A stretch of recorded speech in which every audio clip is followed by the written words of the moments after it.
Au début du mois de novembre, Liam Di Benedetto a annoncé la pire des nouvelles, son mari Christophe Dicranian a été arrêté pour des faits de trafic de drogue.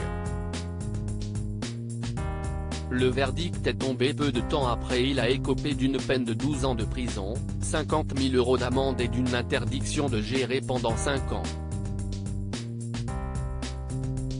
Son incarcération a été immédiate.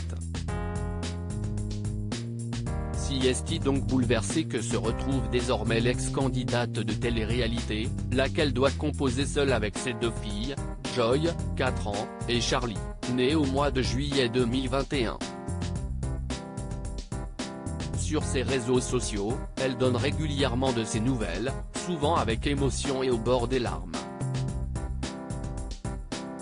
Mais vendredi 18 novembre, Liam Di Benedetto a fait des révélations un peu plus réjouissantes que d'habitude. En effet, sur Snapchat, elle a pris la parole pour clarifier certaines choses vis-à-vis de la peine de prison de son époux.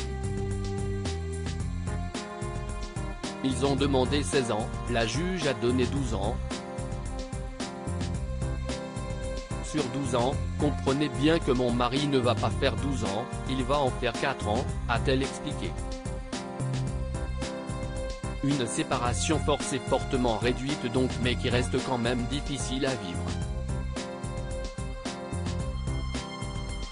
D'autant plus lorsque Liam pense à tous les moments que Christophe Dicranian va manquer.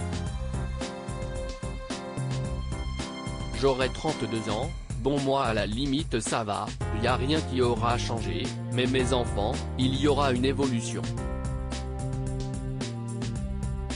On passe d'un bébé qui parle à peine à une petite fille qui va apprendre à lire.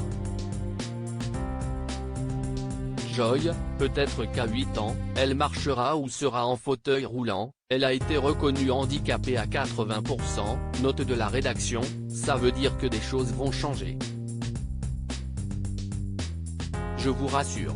Le temps s'annonce long pour Liam Di Benedetto mais, heureusement, elle est aujourd'hui autorisée à contacter son homme presque qu'autant qu'elle le voudrait. Maintenant, il y a la cabine, le téléphone et si est magique, s'est-elle enthousiasmée. Et de rappeler une dernière fois, c'était pour vous éclairer un peu, je vous rassure, il ne fera pas 12 ans du tout, pas du tout. Rappelons que Christophe Dicranian a été arrêté pour des faits de trafic de stupéfiants remontant à 2016.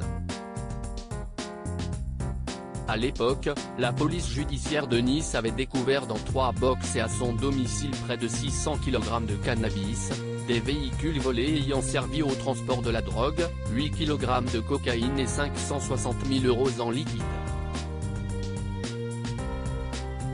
En 2019, il avait ensuite été convoqué au tribunal de Nice pour avoir dirigé ou organisé un groupement ayant pour objet la production, la fabrication, l'importation, l'exportation, le transport, la détention, l'offre, la cession, l'acquisition ou l'emploi illicite de stupéfiants. Il avait alors été condamné à une peine de 6 mois de prison ferme.